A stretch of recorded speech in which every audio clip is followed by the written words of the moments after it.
sesuai kita semua ya. Ya kan, RRQ second pick, ya udah Dan pasti. juga Fanny Baxia. Fanny sama Baxia. Apakah masanya Class of the Point? Enggak sih, Atau karena Kalea? Onyx itu Riz, biasanya malah ngeluarin Masya-Masyanya itu kalau misalkan mereka second pick. Second pick ya. Iya, Soalnya kalau misalnya Let's dia use di the first pick, nation ini for bisa a di counter. benar. Bisa dijawab kan? Bisa jawab ya. Ini Kalea ya, ini berarti Where keluar banyak there ya. is Ada light, Joy, ada there are Jojo, also ada shadows. Haya. Tapi ya Aduh, karena aduh. opsinya di jungle banyak, Loli-nya akhirnya lepas. Iya. Time to drop the beat of the flag. Ya, aku bisa yakinkan emang ini kita akan menyaksikan Best Loi Indo akan bermain. Best Loi Indo ya. Best Loi Indo ya. Tapi kalau ngeliat jawaban dari Arkeona ada Joy, dan untuk kemungkinan ini Kaja keluar lagi. Harusnya bisa keluar. Bisa. Karena balik lagi dengan ditutupnya Sim sama Onyxnya sendiri ya. Mereka seenggaknya masih punya Loi buat ngeluarin kayak modelan kajanya itu. Atau Oh, tapi mau Harit. atau mau Haya. Harit. Kalau aku kayaknya lebih prefer Haya deh kalau. Haya ya. Ya karena udah ada magic duluan kan yang Link. Link. Ternyata wow, langsung 3 damage di show sama Onyx Langsung ya. tanpa flex-flex. Fix Jujur roll. ini cenderung jarang loh buat Onyx. Onyx jarang kayaknya. Onyx jarang kayak gini. Biasanya mereka pasti ngeluarin utility-nya dulu. Mereka nggak mau ngeluarin senjata pamungkasnya mereka. Tapi game 1 juga gitu kan. Mereka nunjukin langsung nggak flex gak sih? Dia udah show. Dia emang udah show, tapi second pick kan. Cuman Iya. kan banyak lagi. Nah, itu. Ya. Dan ya masih dengan tentunya pick option yang paling nyaman untuk Toy. Dengan tagline dari Park Kingdom juga tembak, toy. Dan mulai menutup ke arah Benning nih ya. Kita masih ngelihat banyak banget sih untuk sisi frontline. Harusnya badan sih yang harus dibuang sama Dihabisin ya? RRQ karena Luoi butuh banget badan buat ngopoknya enak. Ya, Karena ada. ngopok tuh butuh badan banget. Banyak ya. Blue Gaton, Blue Gatot bisa jadi opsi atau enggak Badang mungkin. Blue lawan Badang Joy iya, juga Blue ya. Badang. Blue ya. Joy karena lumayan kesulitan lawan Badang. Oh, gimana kalau Terisla? Terisla Lutfi. Dari selalu. Oh, Dia juga beberapa kali muncul kan gitu. Iya. Blue ternyata Ngeselin loh, Sos. Blue dulu ya. Blue dulu boleh. Ini posisi siap. Onyx Ben bisa mid lane sama flexible hero. Mid lane. Fight. Fight Tapi for Hilda the dulu, biar aman ultimate aja. Hilda. Hildanya Dairon kan memang zoning banget. Ya, udah medali juga. Iya makanya. Nah ini match up antara Joy, kedua Link. belah Joy dan juga Link secara win rate ini masih dipegang sama Joy ya. 2-1 ya? Ya, mungkin lebih fleksibel juga kan dashnya. Kalau Link kan Devin Sword-nya ada cooldown, harus ngarepin pedang dari Tempest of Blade. Kalau Joy kan cuma berharap ada minion, monster jungle atau hero. Gampang kabur Gampang kabur. Ada ini ya batu loncatan. Batu loncatan. Apalagi kan ini namanya Joy ketupat, ingat. Kenapa? Habis ngedash in, masuk lagi, keluar lagi pakai dari Tempat of Joy. Oh ketupat tuh ini Joy maksudnya ketupat. ini Temporal temporal rain. rain. Bukan kayak ketupat. Kepikiran tuh. Temporal rain gue pikir oh Nah, itu yang trending di sosial media itu. iya ya. Joy Ini ketupat. bapak-bapak kematian ya, bukan bocah kematian. Jauh ditutup juga nih. Kayak butuh di sini. Aduh itu kalau dikomboin pusing jujur. Lah, butuh lawan sepadan. Emang kami berdua butuh lawan sepadan. Di Padaninnya sama saya yang masih Oh, ini udah. ya. Kita see you next season. Benco. Yang dari tadi nggak muncul padahal ya. Hah? Tapi akhirnya Fortune jadi masuk ke list piring juga. Oke. Mid lane-nya masih banyak ya kayak mau main Valen kah biar sama-sama punya Ya, diversion. tapi harusnya pick mid lane dulu di sini karena ya flex high loss-nya lagi. Valen Gampang. best gak sih? Valen DP. opsi yang apa ya? Ibaratnya kalau Valentina itu bagus banget enggak, jelek banget enggak juga. Iya. Tapi udah oke aja lah. Ya Soalnya- udah oke, stabil. Iya, stabil. Lawan Assassin kan lumayan dia bisa Iya. kabur. Source ultimate buat di IMU juga ada. Ya kalau aku mikir ke Yves kenapa? Karena buat menangin match up lawan Loi-nya. Iya, iya. Biar nanti Loi-nya nggak bisa bergerak ke kanan kiri. Selena. Seleboy. Offensif. Wow. Nah ini persyaratannya juga banyak nih Selena. Kalau under tuh udah puyeng banget tuh. Itu salah satu. Iya. Karena ya balik lagi dua-duanya main mapping loh. Selena butuh open map, Loi juga butuh ada yang open map. Tapi keunggulan Selena ya dia bisa taruh trap di tempat-tempat kelempar betul. Ah, itu dia Badang ya, tadi udah sempat kita notice juga. Dan RRQ memilih untuk ban Chow, mungkin ya balik lagi. Karena pertimbangannya kalau misalkan Onyx yang pegang Chow, mereka yang lebih leluasa untuk megangin mapnya. Sementara ada Selena, ya dimana Selena juga butuh buat open map. Iya. Butuh badan lagi. Butuh badan. Masih butuh badan. Tapi kayak Gatot bisa enak juga sih. Ya. Buat makan Badan Gatot bagus, tapi Povius. Bukan Terisla, bukan Gatot, tapi Povius. Apakah Esmeralda? Mungkin lebih ke jawaban Poviusnya dulu ya, karena ada 3 hero dash, ini lumayan oke nih. Buat Poviusnya bisa memanfaatkan pasif dari Demonic Force-nya. Baru nanti dia spam Infernal Burst tuh. Oke, tapi kalau berarti asumsinya high loss-nya ini bakal ada di Rom kan sayang lagi kan berarti potensinya si Idok. Tapi masalahnya di sini kalau mau pick off juga dia sama siapa? Iya sih susah. Sama Selena, jauh head Selena. Jauhead Selena ya. Make sense kalau jauh Selena. Ya, Jadi Jauhead Hyper Selena Joy lebih Granger masuk gitu sih. kan. Iya, iya, lebih masuk sebenarnya. Oke, ini dia. Atau Franco? Nah, tapi Tigri, Nah, ini tegar, dia itu maksudnya. dia. Akhirnya ya yang ditunggu-tunggu ya untuk Hero seorang gerak. Idok. Dan ya Hellas di sisi samping kali ini akan kita lihat match point. Last prediction dari Profesor KB. Waduh. Kayaknya Onyx sih. Oke, Reza Boy. Saya mematahkan setiap saya jadi guest panelis selalu 3-0. Berarti saya mau RS. Oke, dan Aul. Onik, itu dia prediksi dari para caster. Dan langsung saja kita serahkan untuk caster Ranger Mas dan juga Lim Kacel. Royal Derby menjadi match yang ditunggu tentunya. Dengan adanya match kali ini mendatangkan dua raja memperebutkan satu tiket ke babak selanjutnya. Bukan hanya final tapi Lim tapi satu tiket MSC. MSC. Nah itu yang paling Ria. mahal Ji. Match point untuk Onyx dan kita akan lihat seperti apa. Oke, tentunya kita akan berikan semangat untuk kedua belah tim. So, Jakarta International Velodrome, mana tepuk tangannya? Let's go to the lane of down. Pembuktian apakah sang raja dari segala raja bisa setidaknya mengamankan satu kemenangan dulu untuk memperpanjang nafasnya atau malah gerak ke langit yang terbang mulus ke Riyadh. Tapi ini kita lihat kalau tim Onyx mereka harus benar-benar respect dengan adanya Idok dengan Tigreal. Iya, tapi jangan lupakan Loisan, Pak. Yes. Itu yang hampir selalu direspek oleh semua tim, even itu international team. Selalu direspek, tapi kali ini ya gue ngeliat RRQ juga mengambil resiko yang lumayan tinggi dengan Selena yang diambil. Dia pengen menangin pressure-nya. Jujur kalau dari Tigreal nggak ada yang pasti. Tapi kalau ngomongin burst damage, ya ada dari Joy, ada dari Toy. Ya. Tapi Idok bahkan bisa di cancel loh. Dan bakal lihat di depan sana. Langsung ada sedikit team fight. Tapi saat terlalu besar damage yang diberikan apakah first blood Idok. Tertakedown begitu saja. Sekalipun ada Sutsujin tidak akan bisa cukup lama berada di garis depan. Karena balik lagi Sans. Lim tadi udah berbicara. Kalau Sans dengan Lowy-nya bisa dikategorikan adalah top 1 di Indo. Ya, setuju. Top 1 Indo mungkin kalau misalkan ada saingan di internasional, gue bisa sebut satu nama Super Prince. Yang itu diakui oleh seluruh dunia. Wah, Super Prince oke sih. Bisa kita bilang kalau dengan emblem yang dimiliki dari Sans, ini bakal banget survive dirinya dia. Pull yourself together. Dia butuh cooldown yang lebih cepat untuk spellnya. Karena ya kita tahu Lowy sendiri bukan tipe yang bisa escape. Dia nggak punya skill escape. Mengandalkan spell saja dan wah, lucu. Oh my god. Damage yang lumayan nih. Ini damage-nya Dairon walaupun level 4, jangan lupakan Lim. Dia bisa meledak di depan sana. Betul, di setup dan ini bakal cepat tapi lihat diversion ini. Oke, lihat surprise! Happy birthday! Hampir saja terbakar tapi Kimoy melakukan following up dan Sans langsung melakukan sedikit flashing gaming.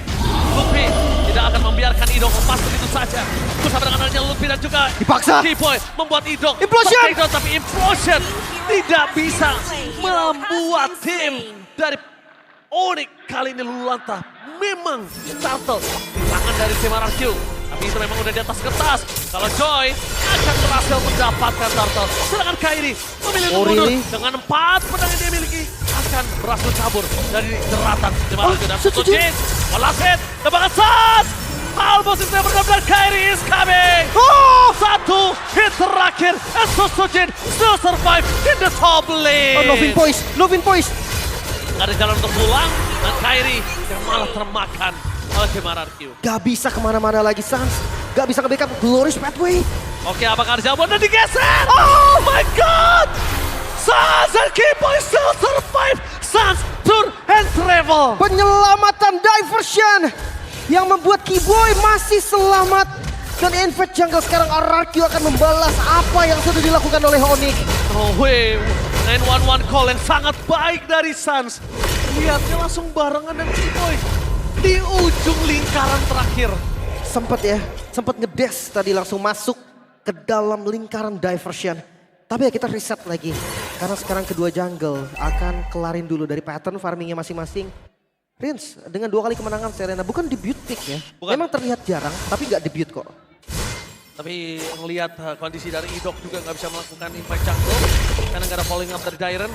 Ini membuat para pasukan dari tim RRQ, mereka juga nggak punya vision yang sangat jelas. Sedangkan tim fight yang kedua ini akan lebih untung untuk tim RRQ. Tapi lihat Xavero, one by one situation di arah top lane. Membuat Toy agak sedikit gemetar.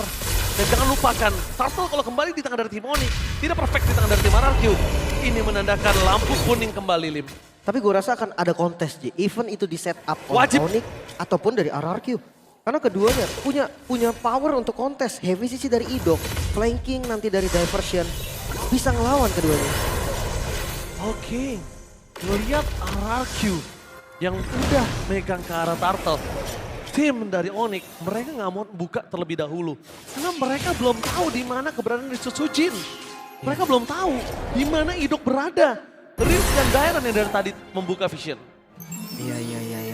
Gak ada yang mau setup ya. Ini memang tipikal assassin sih, Ji. Siapapun yang megang akan low dari SP-nya. Tapi Kelihatan Sujin bakal coba dihajar oleh Lutfi. Mundur ke arah belakang ada sebuah jawaban. Tapi informasi di tangan dari Sujin tidak ada. Purple warna ungu. Tidak mau terlalu komit. Dan Sujin dia sadar tidak boleh menggunakan retribution-nya.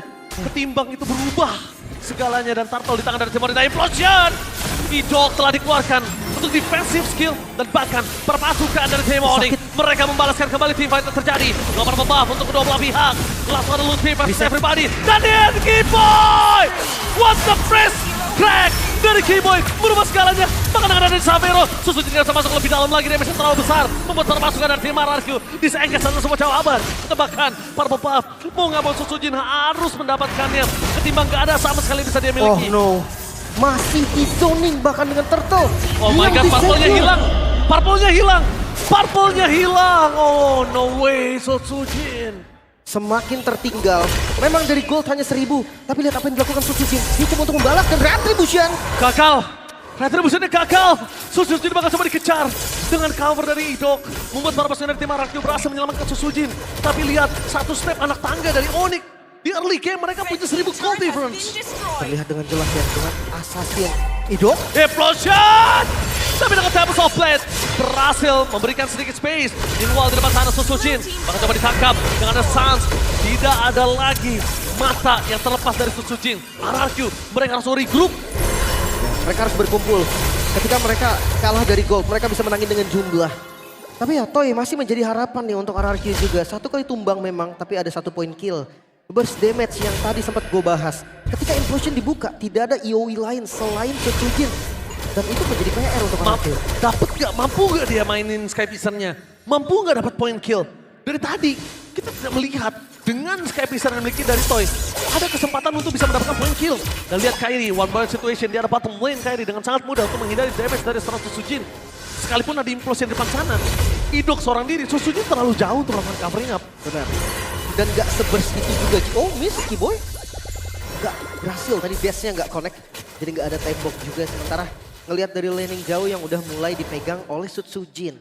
Ini menandakan juga nih kalau memang tim fight-nya nggak boleh buru-buru. Dominance untuk Dairen, anti Regen yang memang diperlukan sekali. Karena ketika ngelawan Link tanpa anti Regen, wah itu darah naik terus pasti. Tapi apakah Harita Xavero tidak terdeteksi? Karena bukan hanya di playoff lo bersinar.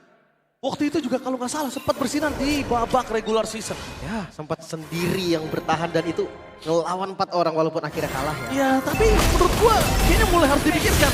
Sedangkan Lutfi balik lagi. Lutfi akan selalu menjadi tugasnya tumbang, tugasnya ngabsorb damage, tugasnya bakal menjadi distraction. Itu selalu. Kalau mereka RRQ tidak bisa komit ke arah Lutfi, poking enough. Betul.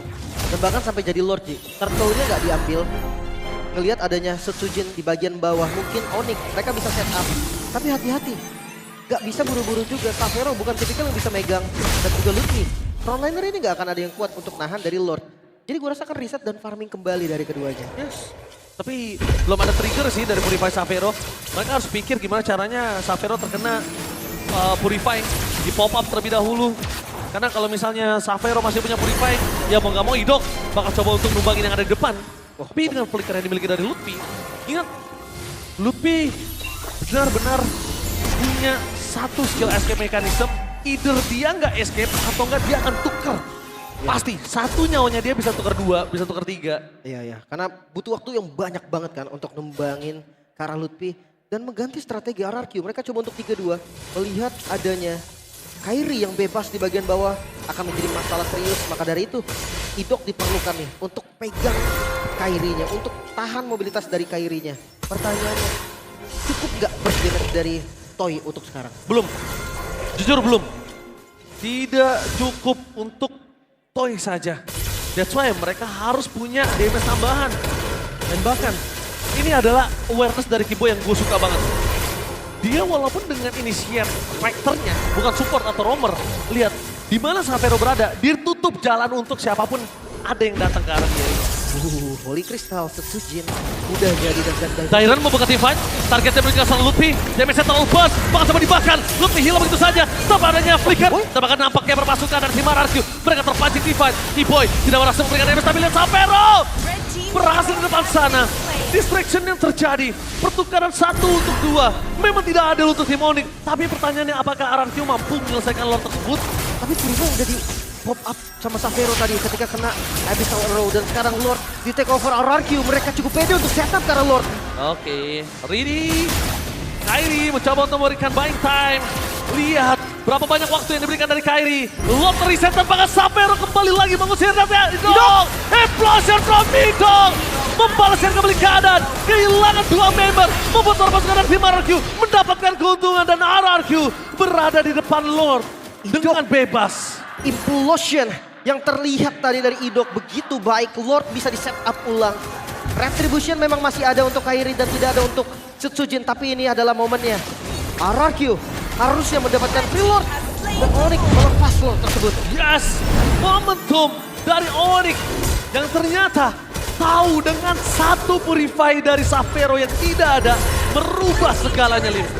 Wind of Nature Toy terlihat lebih respect Ki kali ini Ki. Ya. Dengan defensive item juga Wind of Nature yang bisa menahan Tempest of Blade, Divine Sword. Masalahnya memang ada di Savero, tapi gua rasa Savero juga gak bakal bisa menjangkau belakang yang jauh banget. Oke, tapi ngomongin Savero bermain di front to back itu udah cukup sih, Lim. Savero bermain di front to back, burst damage-nya udah cukup. Cuma dari tadi sebenarnya dari Lutfi pribadi itu terlalu banyak tidak ada barter damage. Dia ngabsorb aja, nggak ada barter damage, flicker sampai dibuka. Ini juga menjadi kendala. Karena tadi diversion sih, dia bawa 4 member kan. Jadi nggak ada orang di belakang Lutfi. Betul. Seakan-akan Lutfi akan menjadi bait dan akan digunting langsung sama teman-teman Onyx yang lain. Sayangnya kejadiannya nggak seperti itu. Lutfinya dimakan dan backupnya jadi terlambat. So kali ini Lord akan menjadi Lord yang lumayan berbahaya walaupun goldnya nggak berbeda jauh. Tapi lihat nggak ada high ground defender yang pasti loh untuk Onyx juga. High ground yang pasti memang tidak ada. Ini adalah sebuah poin yang bisa didapatkan oleh RRQ. Cuma dengan adanya Lord di atas menit 12 udah tidak ada holy defense. Dengan Glorious Pathway juga mungkin satu bomba kill akan bisa didapatkan atau bukan satu turret. Lutfi menjadi target utama mereka. Zaman Force telah dikeluarkan. Target menuju ke arah belakang. Idok tahu para pasukan dari tim Onyx mereka masih punya Purify kembali. Berhasil melakukan defensif. Tapi lihat Savero sadar dengan lele dan tidak mau terlalu terpick off dengan Idok. Dia tahan trigger Purify-nya. Tapi ini ngeselin banget sih Abyssal Arrow yang hanya skill kedua gitu loh, bukan ultimate, bukan yang cooldownnya lama, tapi itu bisa ngebait Purify dari Savero, tapi Conceal. Oke, Conceal Gaming. Dan di sana pasukan dari tim RRQ mencoba untuk mendapatkan satu batu turret tambahan dengan minion yang besar. Kembali lagi diselamatkan oleh para pasukan dari tim Onyx. Clear minion, wave-nya masih berjalan dan bahkan Kairi dia tidak usah bantu sampai ke arah top lane. RRQ benar-benar tidak boleh kehilangan gripnya lagi untuk game kali ini. Masih bisa bertahan, tapi diversion yang cukup berani. The boy yang dilempar ke bagian belakang.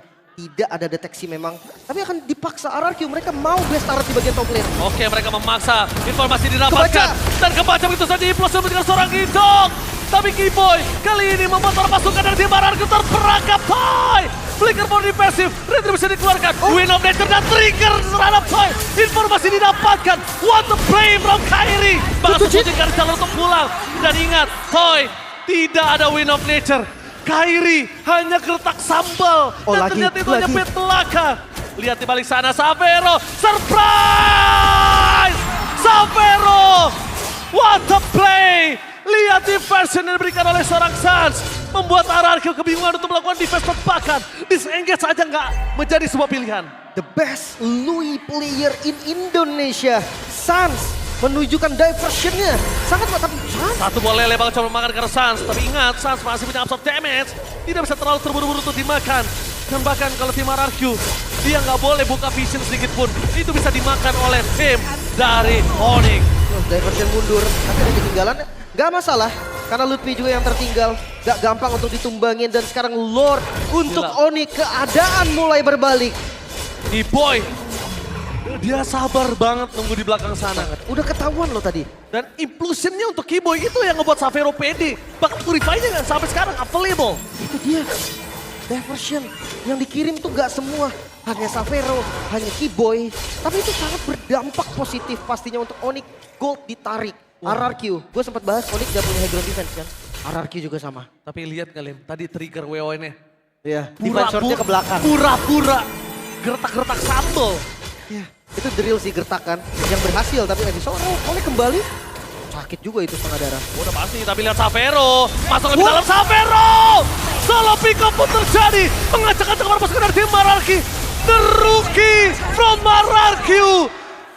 Bahkan kita tahu, lihat permainan yang luar biasa dari Xavero pernah Dipaksa? ditunjukkan di playoff. Kali ini bakal coba dipaksa dengan PS Turret dari bottom lane. Fokus karena PS Turret, mereka tidak punya high ground lurus kah? defender. Bakal coba dilurusin. Fokus karena Idol. Belum ada implosion. Tidak mau terlalu terburu-buru. Tertangkap di dalam Diren. Implosion! Tapi ada implosion! Memang berhasil tapi Devil Soulblast memporak-porandakan para pasukan dari tim RRQ. Meanwhile di depan sana, Kairi akhirnya memilih untuk disengage ketika Sang Raja masih bertahan. Menolak tumbang. Sutsujin masuk dengan electrifying beats. Membombardir pasukan Onyx dan akhirnya menyisakan Kairi seorang diri. Terlalu buru-buru nampaknya Onyx.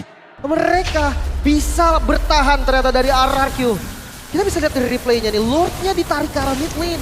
Dan implosion, Idok, wow 4 member. Keyboy instan, Sans hilang secara instan juga. Menyisakan Lutfi, Kairi gak bisa berbuat banyak. Akhirnya Lutfi hanya buying time dan Lord bisa di-clear. Yes, Idok, kita sudah bicara di awal. Jangan lupakan, ini adalah Tigreal dari Idok. Dan di sisi kiri cuma Xavero yang punya Purify. Ya, hati-hati. Bahkan tadi Xavero tetap gak berkutik juga, Ji. Masalahnya burst damage-nya tadi masuk semua. Ada dari Abyssal Trap, ada dari Electrifying Beats. Belum lagi kita bahas soal Toy, Rhapsody, Dark Sonata. Itu udah sakit. Gak bisa dianggap remeh juga. Namun memasuki menit 16. Kelihatan dari Gold Grip yang naik turun. Ini dia ya, ini vibes upper bracket final. Kelihatan jelas banget. Dari keduanya gak ada yang mau kalah. Tiket MSC mahal banget pasti untuk mereka. Terlalu mahal. Walaupun memang match point-nya ya fakta ada di Onyx. Ya, match point dengan 2-0. Bukan 2-1 ya Lim. Ya. Jadi bisa dibilang sekarang skala dari kemenangan, dari win probability. Ini memang masih ada di tangan dari tim Onyx. Dengan lane yang mereka miliki. Tapi jangan lupakan RRQ, mereka unggul gold. Walaupun tidak terlalu berasa ya di menit 17. Tapi lihat Tyrant di depan sana mentargetkan juga seorang Sans. Dia di depan sana Idok tidak bakal dapatkan satu poin kill dari Idok. Karena terlalu keras. Sans terkena lele tapi Riz dengan Winter Crown. Trigger dan bakal Lutfi di sana masih bisa bertahan Xavero. Free hit. Mau membuat para pasukan dari tim RRQ kali ini para dan Sutsujin. Dengan satu buah Winter Crown belum bisa menyelamatkan dirinya karena shutdown terjadi. Dan bahkan the one last man standing di arah top lane. Nah timnya cukup besar. Mereka menyisakan Keyboy. Ternyata Sans masih bertahan hidup. Oh no. Membuat para pasukan dari tim RRQ bakal mencoba untuk melakukan lurus. Tapi minion terakhir bukan diselamatkan. Dan Sans tergoceng begitu saja. Masih bisa bertahan. Fokus karena base-nya. Dan Sang Raja menolak untuk tumbang.